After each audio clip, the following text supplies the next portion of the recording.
بیٹیاں کتنی پیاری ہوتی ہیں. میں نے گھر میں بیٹھا تھا, فراغت تھی, تو مجھے اس کھیل کا نام نہیں یاد کہ وہ بچے کیا کھیل رہے تھے. وہ کو پرچیاں ڈالی تھیں, ایک پرچی پہ لکھا تھا بادشاہ, ایک پہ لکھا تھا وزیر, ایک پہ لکھا تھا قاضی, اور ایک پہ لکھا تھا چور. ان چار پرچیوں کو بند کر کے نہ پھینک دیتے, پھر سارے ایک ایک اٹھاتے تھے.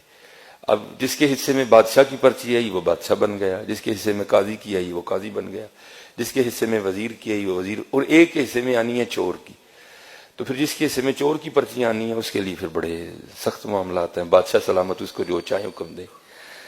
اب جو میرا بڑا بیٹا ہے اس نے کیا ہوا ہے, اس نے پرچی کو نا تھوڑا سا پھاڑ دیا ہے بادشاہ والی کو.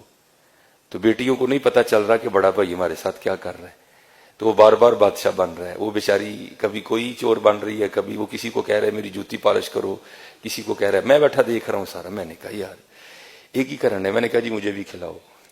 ایک کو ڈراپ کر دیا, تو پھر وہی والا کام میں نے کیا. میں نے پرچی تو نہیں پھاڑی, لیکن میں نے بادشاہ والی پرچی پہ نا پین سے نشان لگا دیا. اب 2-4 بار بادشاہ بن کے میں نے اسے خوب کام کروایا. تو میں نے کہا چل یار ہوں بچیاں بھی بادشاہ بنائیے. تو میں نے اپنی بڑی بیٹی کو کہا کہ یہ جس پہ نشان لگا نا تو نے یہ پرچی اٹھانی ہے.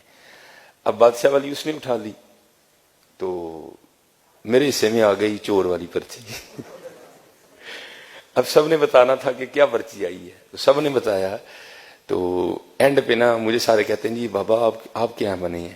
تو میں نے کہا جی میں چور بنا. میں حضور کے ممبر پہ بیٹھا ہوں, میں جھوٹ نہیں بولوں گا. میری چھوٹی بیٹی رو پڑی اور میرے گلے لگ کے کہتی میرے بابا چور نہیں ہے. میرے گلے لگ کے رو پڑی. خدا میں ممبر پہ بیٹھا ہوں حضور کے, میں جھوٹ نہیں بول رہا.